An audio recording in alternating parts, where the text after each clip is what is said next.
que a gente, que a gente fez a aula passada uma compilação da leitura que nós já tivemos, né? E nós estudamos isso aqui, nós fizemos a boa Olá, vontade. olá, Flávia. Olá. Eu não estou ouvindo. Vocês estão conseguindo ouvir a Flávia? Ué, Eu tô, mas tá um pouquinho baixo. não, o meu microfone está mudo. Não, tá Não, não baixo tá mudo, só. não, só tá um pouquinho baixo. Agora tá melhor? Tá.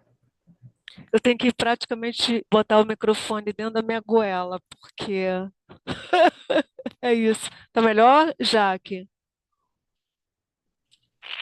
Pra mim tá melhor. Tá melhor, Jaque? A Jaque não tá me ouvindo.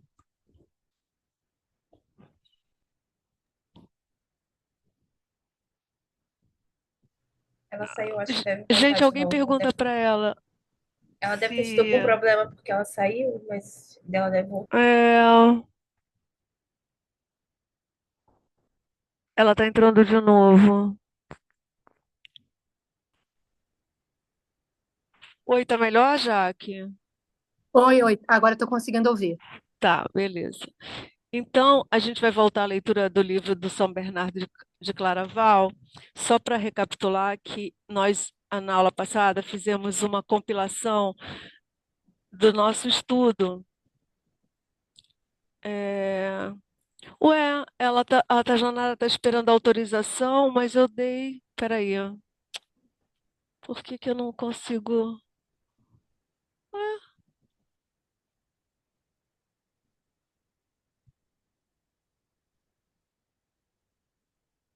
Não, não. Peraí, que coisa, eu dei autorização e aí ela como se não recebesse. Só um minuto, gente. Quando começa assim é porque a coisa tá boa, né?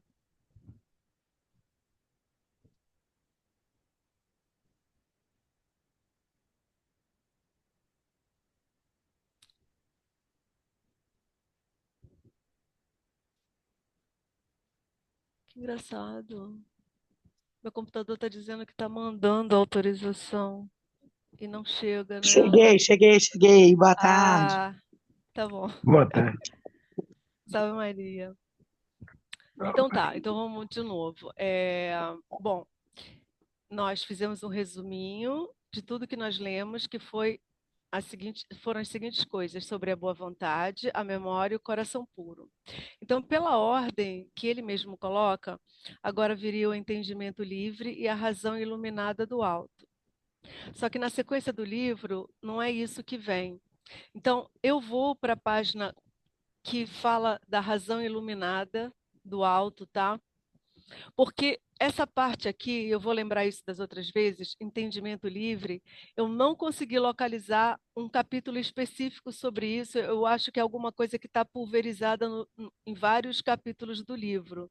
Então, agora a gente vai estudar isso aqui, tá? Razão iluminada. Tá bom? Só coloquei isso aqui para explicar isso para vocês. E esse estudo da razão iluminada ele é tão sério que daqui a gente vai, na próxima aula, sair de novo do livro e a gente vai começar o estudo do mundo. Porque vocês vão entender por quê no decorrer da aula, tá? Então, agora eu vou botar na página certinha lá do livro, que desapareceu aqui, não sei por quê. Ai, ai, ai, deixa eu ver o que está acontecendo. Vou sair daqui.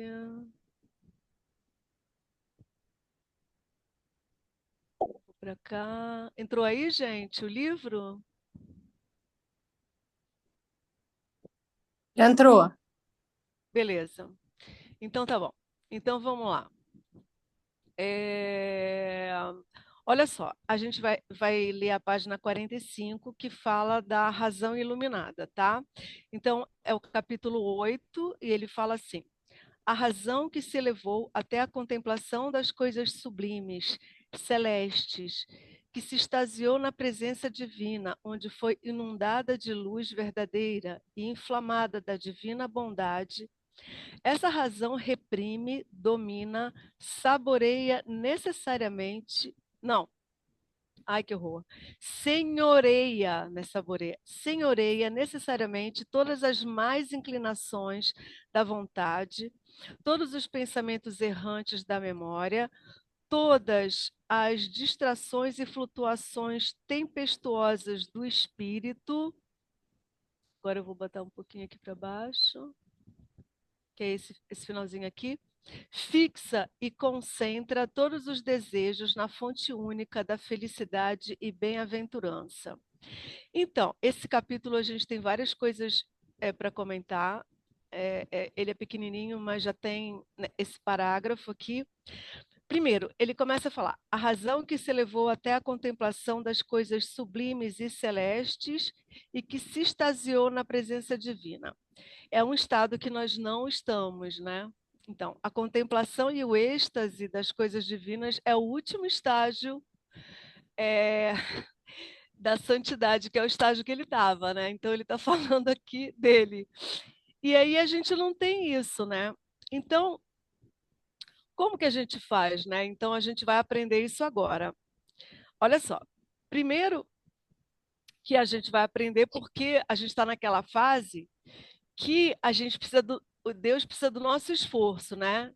Então, eu vou repetir, a gente tem 3 graus, né, para a subida da alma.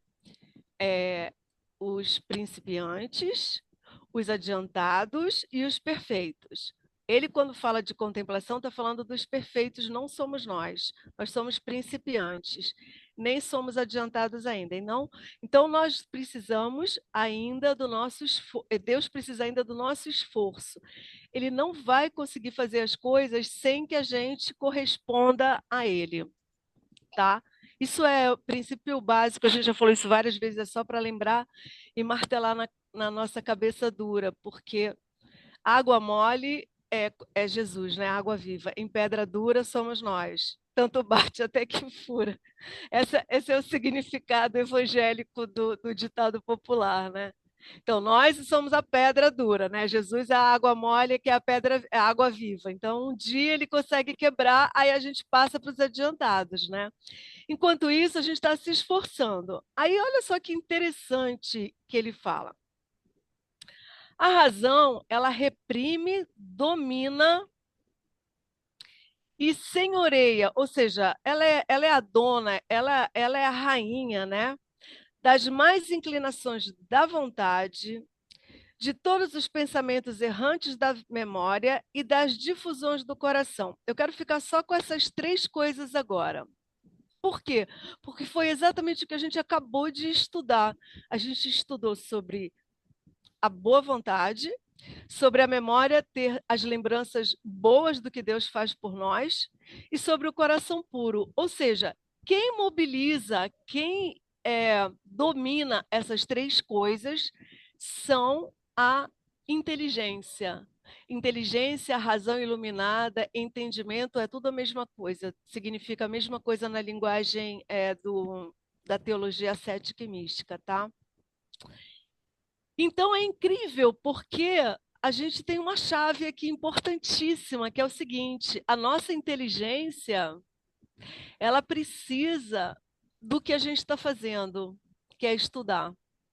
Porque se eu não estudar e se eu não estiver repleta de Deus na minha inteligência, eu não consigo mover a minha vontade, a minha memória e nem o meu coração.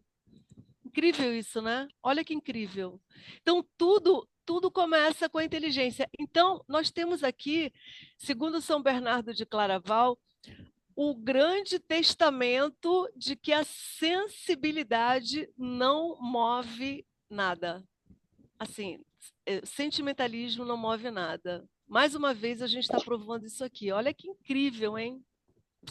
Isso é maravilhoso, por quê? Porque a gente está estudando o que a igreja sempre ensinou. Então, assim, O sentimento, ele não move as coisas. Então, mais uma vez, amar não é um sentimento, a fé não é um sentimento, a esperança não é um sentimento, a vontade não é um sentimento, nada é um sentimento. Até agora a gente não achou essa palavra sentimento no nosso estudo. Isso é incrível. Por quê? Porque a nossa igreja ela está repleta de sentimentalismo. Então, a gente já tem que estar muito ligado para a gente não se deixar dominar por isso. Por quê? Porque a gente precisa que a nossa inteligência entenda as coisas, que a nossa inteligência esteja repleta de coisas de Deus, para que a gente mova o que a gente precisa mover. A minha vontade, ela é como se fosse uma anta. Ela é uma coisa assim, ela só se mexe se alguma coisa movê-la. Ela é uma coisa assim que ela não se mexe se ela não tiver um motivo, uma razão. Aí tá, até a palavra que a gente usa, né? Eu não tenho uma razão para me mexer. Então, a razão para a vontade da gente se mexer, quem dá é a inteligência. Quem dá também a lembrança das boas coisas de Deus e me tira as lembranças das coisas do mundo é a inteligência. E quem vai fazer com que o meu coração puro fique puro é a inteligência. Isso é incrível, gente. Isso é incrível. Isso é uma lei dentro da igreja. A inteligência da gente, ela precisa estar, né, purificada. E como é que eu purifico? Aí é que vem o meu esforço também, porque sou eu que tenho que buscar essas coisas. Porque eu não venho pronto. Eu não venho pronto, né? A minha inteligência, ela não está pronta. Eu sou formado, né? Então, quando eu sou criança, eu tenho que ser formado pelos meus pais. Olha assim, aqueles que são pais aqui, né? Pais e mães. Eu sou obrigada a dar para o meu filho as coisas que vão salvar a alma dele. Se eu não formá-lo para Deus, o meu filho ele não vai saber, ele não vai ter essas coisas, né? Se eu entupir e deixar o meu filho ficar entupido de tela e para ele escolher o que ele quiser, ele não vai escolher o certo, porque ele precisa ser formado. Ele precisa ser formado. E aí, tá bom, então eu acabei de me converter também, né? E aí eu preciso ser formada, porque a igreja, ela fala isso, né? Ide e evangelizai. Então eu tenho que dar para a pessoa Jesus, senão ela não sabe o que que é. É que nem assim, eu estou numa ilha. Se não chegar ninguém lá me dizendo quem é Jesus, eu não vou saber quem é Jesus. Não existe isso, gente. A nossa religião, ela não é autóctone, sabe? Assim, o cara tá lá e aí, de repente, puf, ele entendeu uma coisa, sabe? Tipo o budismo, o cara tá lá, ele fica iluminado. Não existe isso. Isso é muito incrível, né, do catolicismo. Ele precisa receber do outro. Quer ver? O exemplo mais incrível disso, que eu acho, é Ananias. Ananias é um ser que aparece muito rápido, mas Paulo, ele é convertido porque Jesus aparece para ele, né? Ele fala, eu sou aquele que tu persegues, né? E aí Paulo se converte. Mas Jesus, que podia ter passado para ele, transmitido para ele todas as coisas, não fez isso. Ele falou para ele buscar Ananias. E aí Paulo ele tem que ir para a igreja, ele tem que entrar na igreja, ele tem que recorrer a um irmão para que esse irmão, né, o tome pela mão e o diga o que é a igreja, né? Tá, a gente tem revelações privadas, a gente tem todas essas coisas na igreja, mas todas essas pessoas passaram por alguém antes, alguém catequizou elas, alguém evangelizou elas. Elas não têm uma coisa assim, né? Não acontece assim, puf, né? Ah, entendi quem é Jesus. Já sei quem é. Agora eu sou católico. Não existe isso. Isso é muito belo porque significa que nós precisamos do outro, né? Para nos formar. Isso é muito belo, por quê? Porque dá a mim a chance de fazer uma obra de caridade quando eu ensino, que eu preciso disso, né? Não é porque assim, ai, nossa, sou incrível, já sei tudo. Não, é porque eu preciso fazer essa obra de caridade e faz com que o outro também se beneficie, ou seja, ele também precisa disso. Então, nós precisamos um do outro, né? Então, é isso que a igreja é isso, né? Não existe ninguém que fique em uma solidão perpétua, nem os eremitas, né? Eles, em algum momento, eles se encontravam para trocar informações, para trocar estudos e principalmente para a Santa Missa, né? Então, isso é incrível, isso é incrível. Então, assim, a inteligência, ela tem que ser formada, ela tem que ser formada. E aí a igreja, ela fala, ide e evangelizai, mas quando ela fala isso, ela como igreja, ela tá querendo dizer que evangelizar é catequizar, é falar a Sagrada Escritura, o magistério da igreja e a tradição. São três pilares, né? Então, por exemplo, agora a gente está usando um instrumento que não é a Sagrada Escritura, é um escrito de um santo. Isso aqui é o quê? Isso aqui é a sagrada tradição, né? Eu tenho um santo que é doutor da igreja, que quando ele me fala alguma coisa que eu posso confiar, porque a igreja falou que eu posso confiar nos santos, né? Num doutor da igreja, eu posso confiar nele. Então eu estou lendo ele e ele está me ensinando, né? Então isso é muito muito belo. É muito belo porque fala da caridade, né? A caridade com o outro que precisa aprender e a caridade do outro comigo que preciso ensinar o que eu sei, né? Senão eu viro uma egoísta vaidosa. E isso é belíssimo. Aí, pulando isso, a gente volta de novo para o poder que tem a inteligência, tá? Por quê? Porque a inteligência é uma faculdade da alma, como é a vontade e a memória, né? Então, a inteligência, a vontade e a memória são faculdades da minha alma. Então, quando eu morrer, eu vou levar essas coisas comigo. E aí, a inteligência, ela tem um poder muito grande. Olha o que ele fala, que ela é a que reprime e domina. Ela é a que reprime e domina as más inclinações da vontade, ou seja, eu ainda não tenho uma boa vontade, eu ainda tenho uma má vontade. O que é má vontade? Má vontade, eu quero pecar, é uma má vontade, né? E aí eu também tenho pensamentos errantes na minha memória, eu fico lembrando de alguma coisa que possa me levar ao pecado, e se eu quero pecar, né, então é ruim isso para mim. Né? E eu ainda tenho as difusões do coração, né? Quer dizer, eu não tenho o coração puro.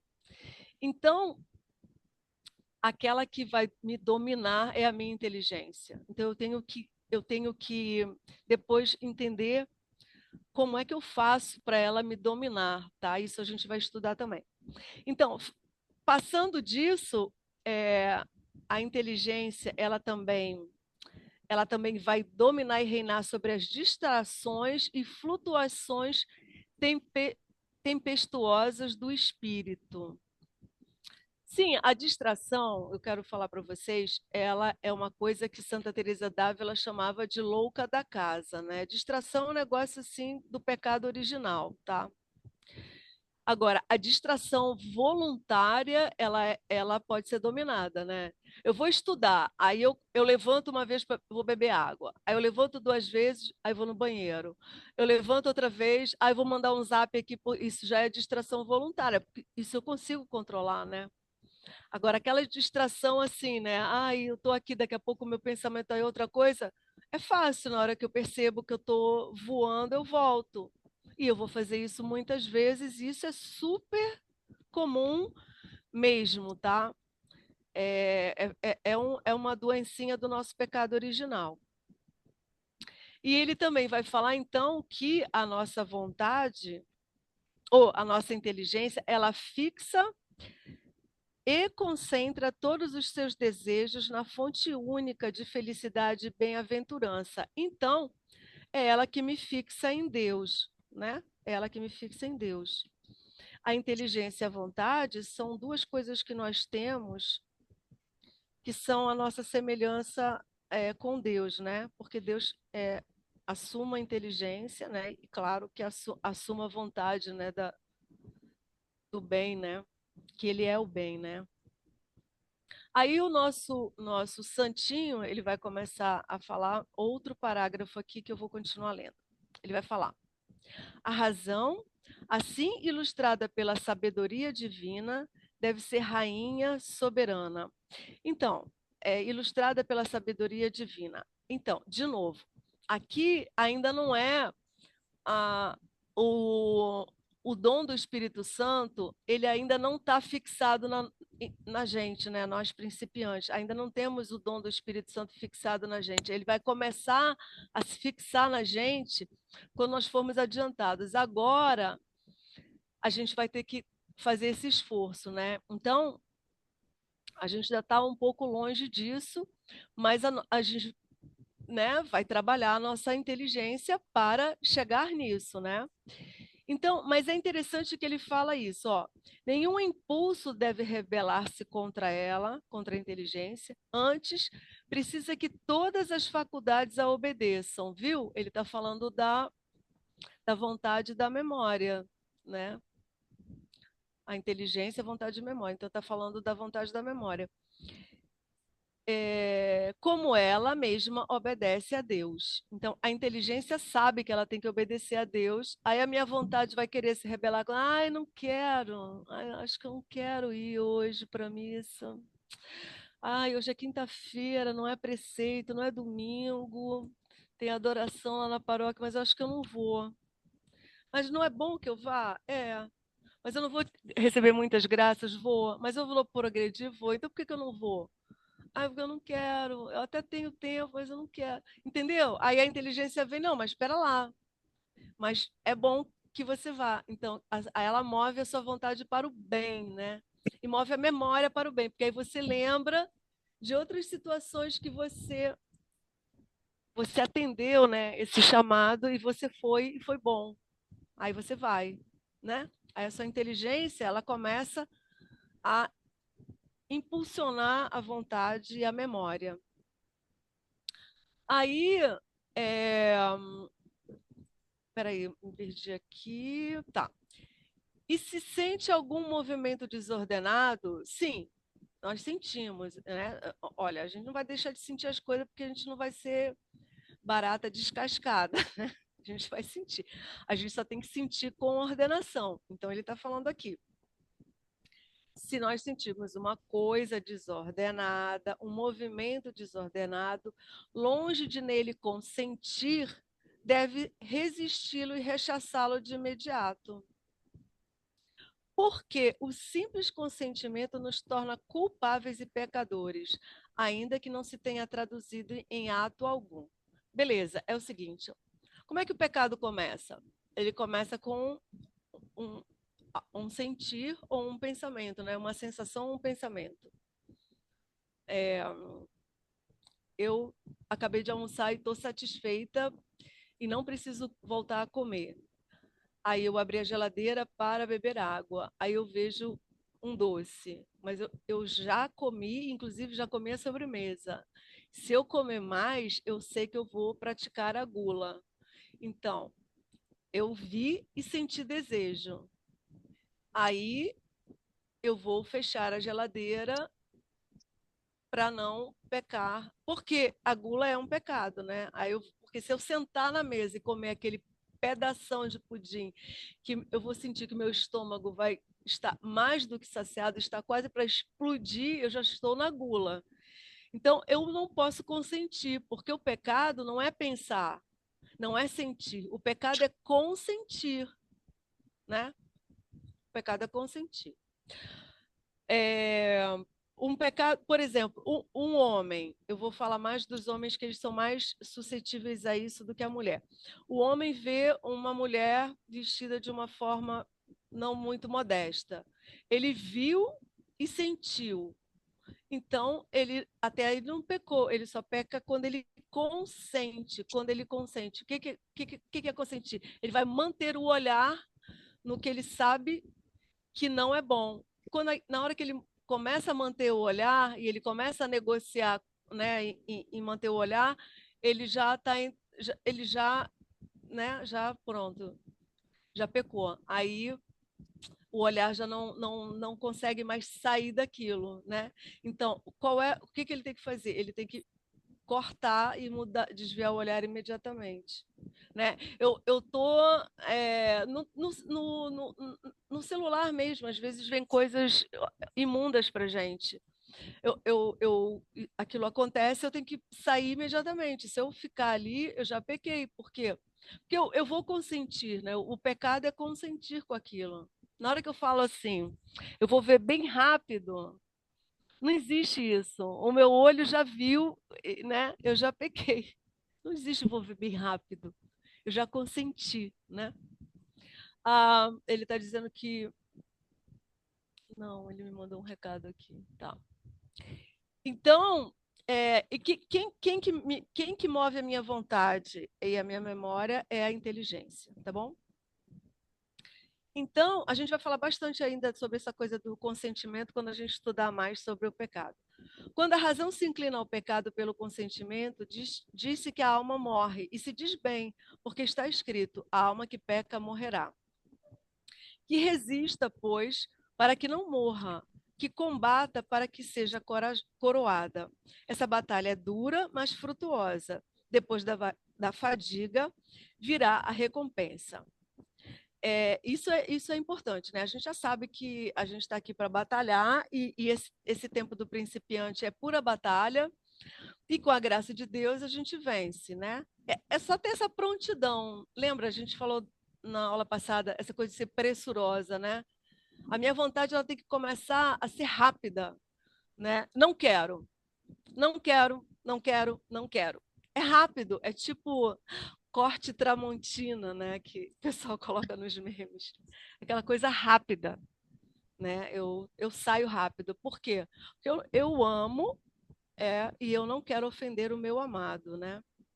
Porque eu amo, eu não quero perder a amizade dele em mim. Porque eu amo, eu não quero cometer um pecado. Porque se eu consentir, eu quero, e quando eu quero pecar, eu estou em pecado mortal, acabou.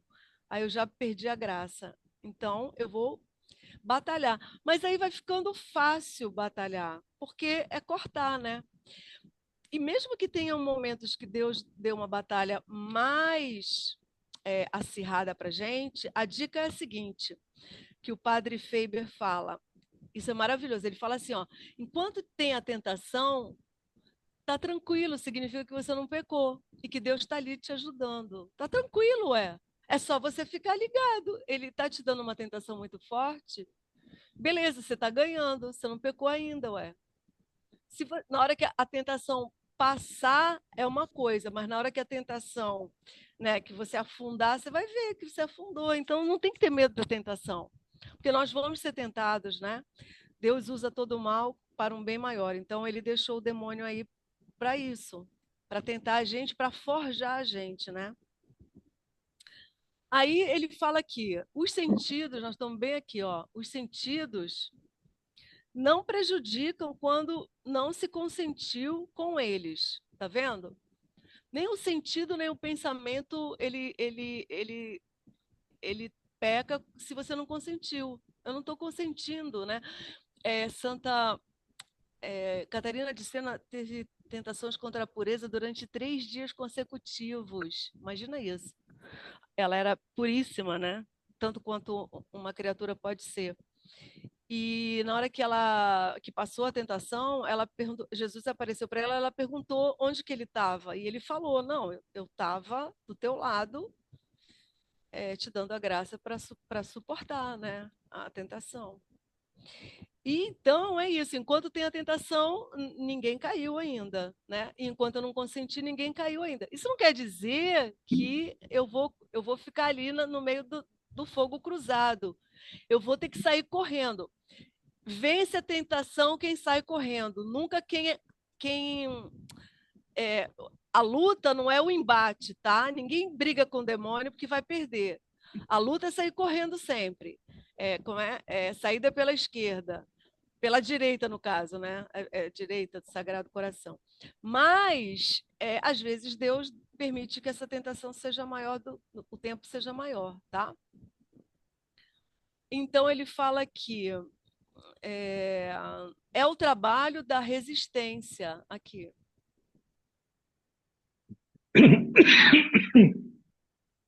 Da resistência. Estamos aqui, ó, o trabalho da resistência que dá a coroa ao vencedor. Eis aí como verdadeiramente se edifica uma boa consciência. Então, a boa consciência é aquela que luta contra o pecado. Então, ele está dando várias dicas para a gente usar a nossa inteligência a favor da nossa vontade e da memória e a resistência ao pecado. Então, eu vou resistir.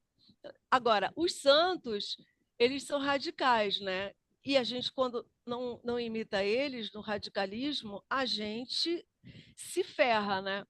Então, por exemplo, é que nem São Francisco, ele se jogou num roseral para consumir o desejo da carne dele, né? E aí ele foi lá e acabou com a carne dele, né? Assim como São Bernardo de Claraval também fez a mesma coisa. Ele se jogou num lago congelado, né? E tiraram ele quase morto lá de dentro, né? Assim como São Tomás de Aquino também. A própria família dele não queria que ele fosse frade dominicano e botaram uma prostituta dentro do lugar onde ele estava.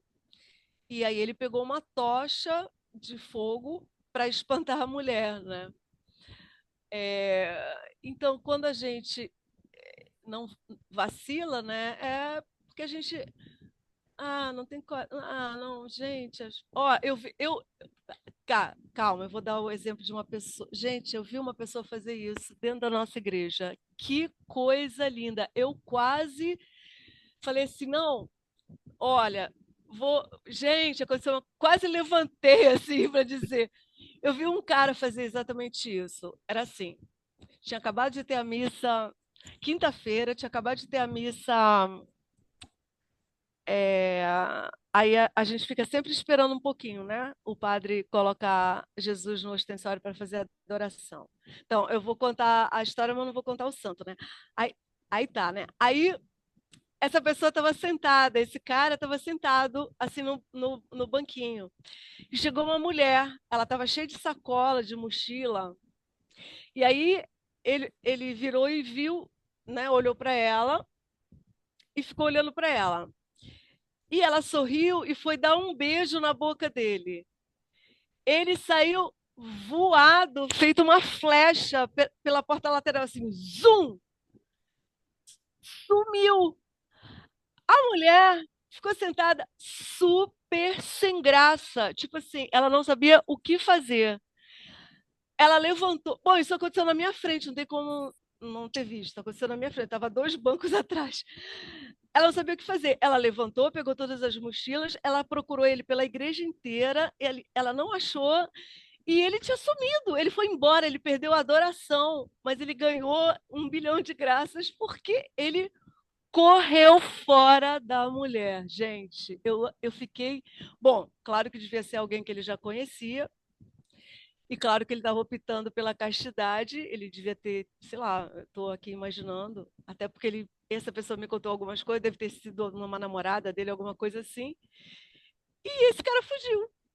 Olha só, esse cara não ficou com vergonha de ninguém, esse cara não ficou com vergonha de deixar a mulher sozinha, ele não pensou 3 vezes, porque foi tudo muito rápido. Ele simplesmente estava em estado de graça e sacou assim, cara, ou eu corro ou não vai dar certo, ou eu vou pecar. E saiu correndo. Ele não teve problemas nenhum de sair correndo. Então, assim, eu acho maravilhoso. Eu quase aplaudi, assim, quase fui lá explicar para ela, cara, é o seguinte, é que ele está certo, desculpa aí, mas ele precisava ter feito isso. Infelizmente, você ficou vendo navios, mas ele está certo. E foi incrível como é? Ter visto um testemunho de um homem, né? Porque mulher é até mais fácil de fazer isso, mas homem